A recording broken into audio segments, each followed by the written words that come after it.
Merry Meet and welcome to the general reading for all signs for the 17th of January 2024. We are streaming live on YouTube and on Twitch.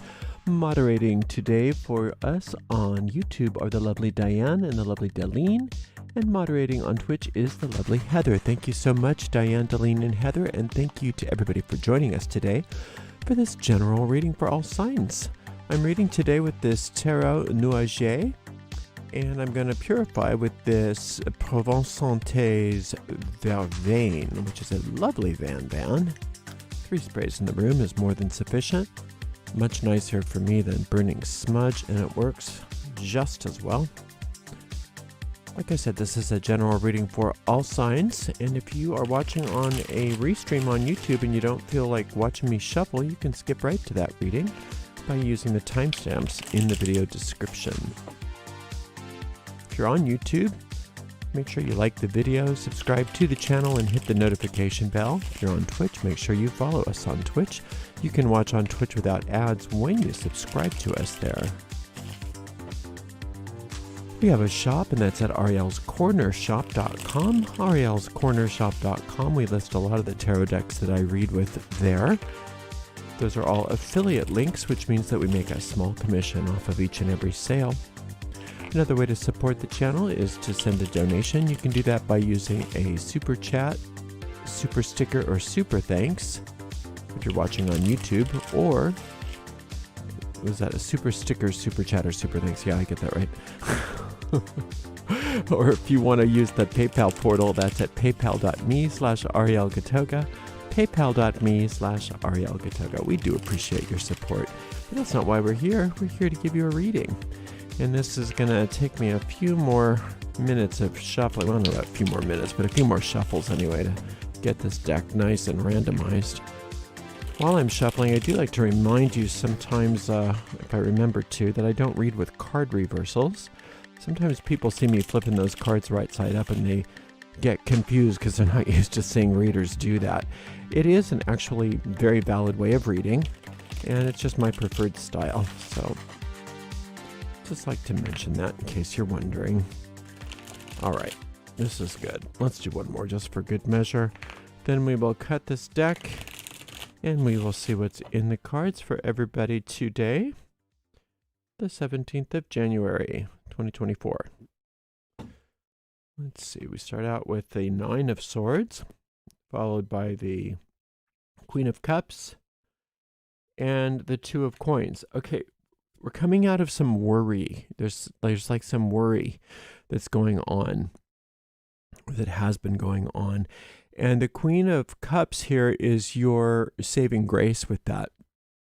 Learning how to just be with yourself internally, learning how to manage your feelings by relaxing into them, learning how to meditate, learning how to be kind, gentle, and nurturing with yourself, and to not make yourself wrong for the things that you're feeling, but at the same time, not allowing yourself to scare yourself by indulging into unnecessary worry. And this is a very great time to learn how to be sweet with yourself, learn how to be kind with yourself. You don't deserve all of that. You don't deserve all of that worry. You don't deserve all of that upset.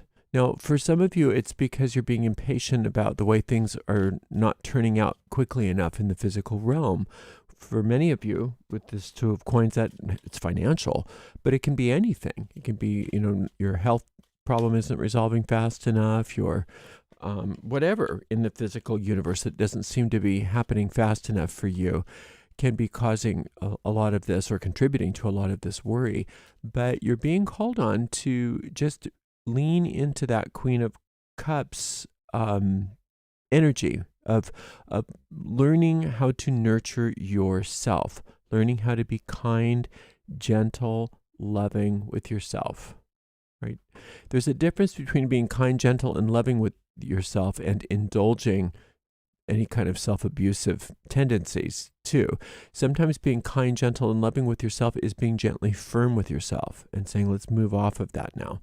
Because really, when you think about it logically, worrying isn't going to help you.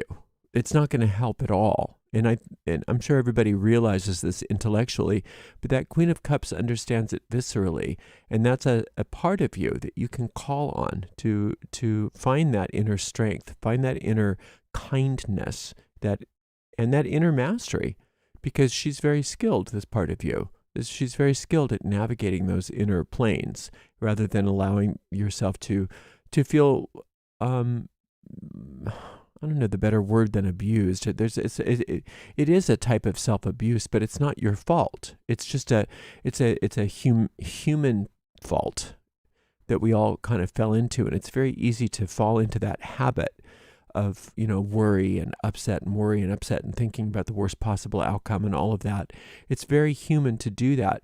But you can also be very courageous by leaning into that Queen of Cups and lifting yourself out of that by giving yourself the love that you deserve and learning that things do sometimes take time, but that doesn't mean that they're not happening. But let's open it up and see what else is going on here.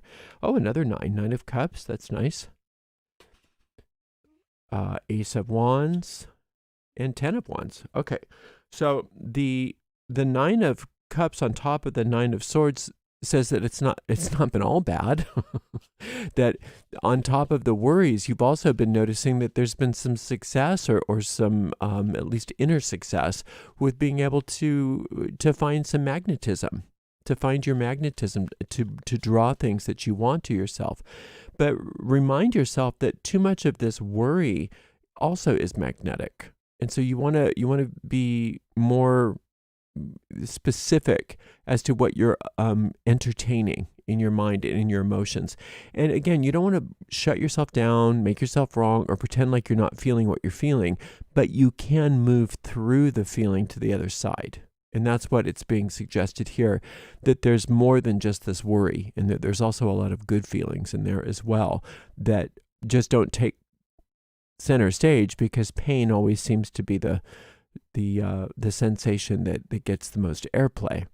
But on the other side of that pain, there's a lot of satisfaction and healthiness and power and inner power, and that's what you want to nurture.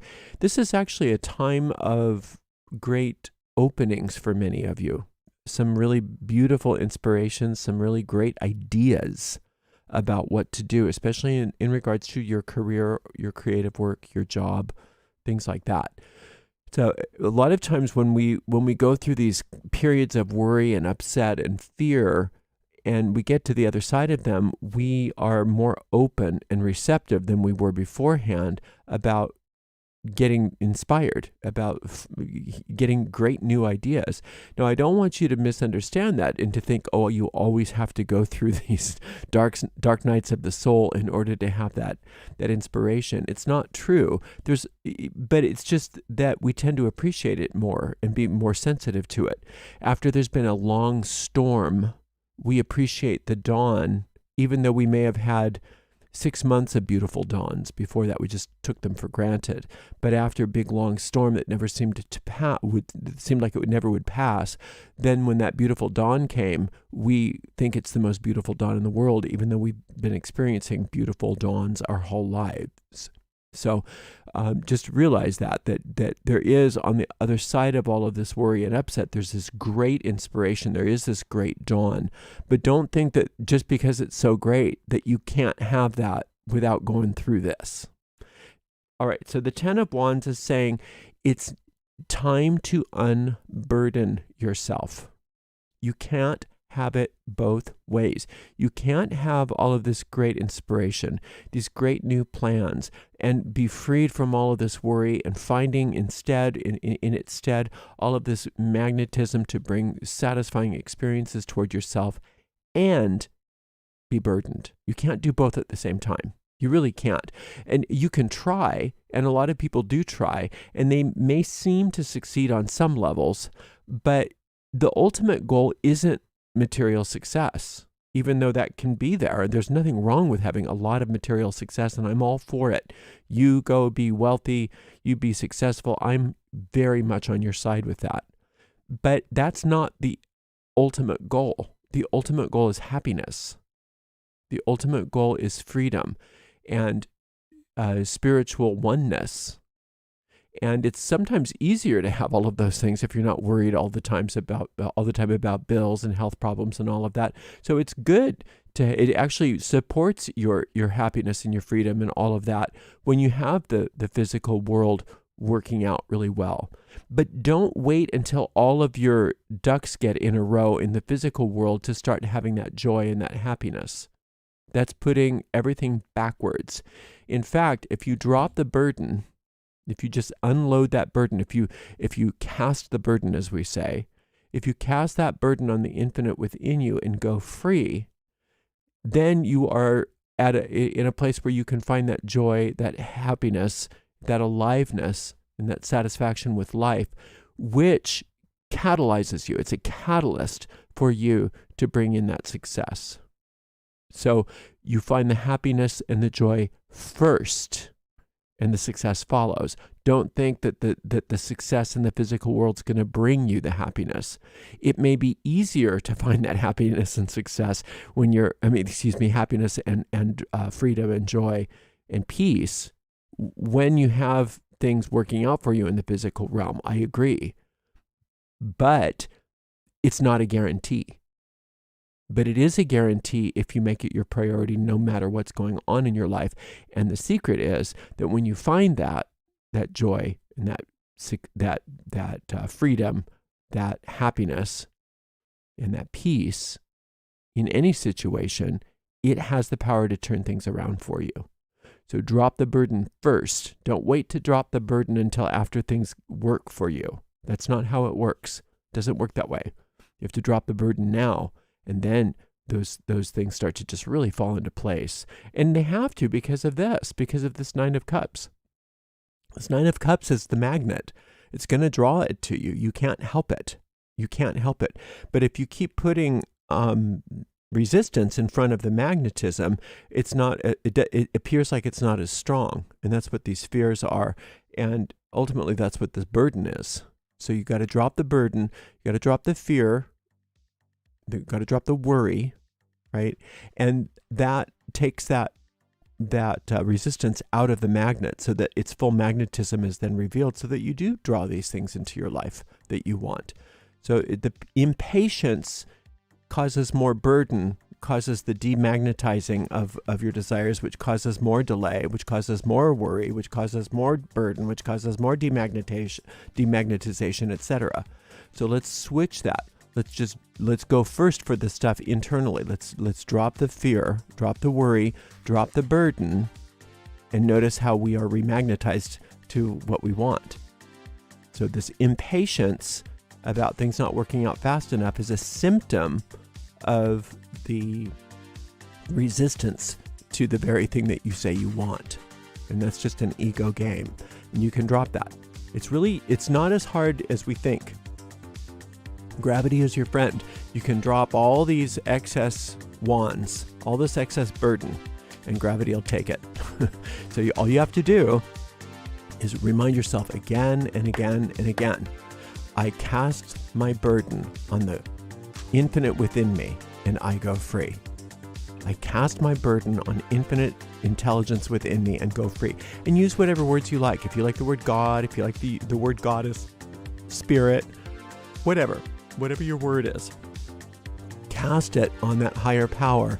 It can handle it and take it from you. And then you go free from it all and you watch that magnetism really hike itself up and you start getting the things almost immediately that you want. Start to think in terms of what you want. Start thinking in terms of all of this inspiration that's coming your way. That's a great way to unburden yourself and to remagnetize yourself rather than focusing on the things that you're afraid might happen or the things that aren't happening fast enough. Thank you so much for spending some time with me, and thank you to the amazing moderators, Diane, Deline, and Heather. We'll see everybody for another general reading tomorrow. Until then, blessed be.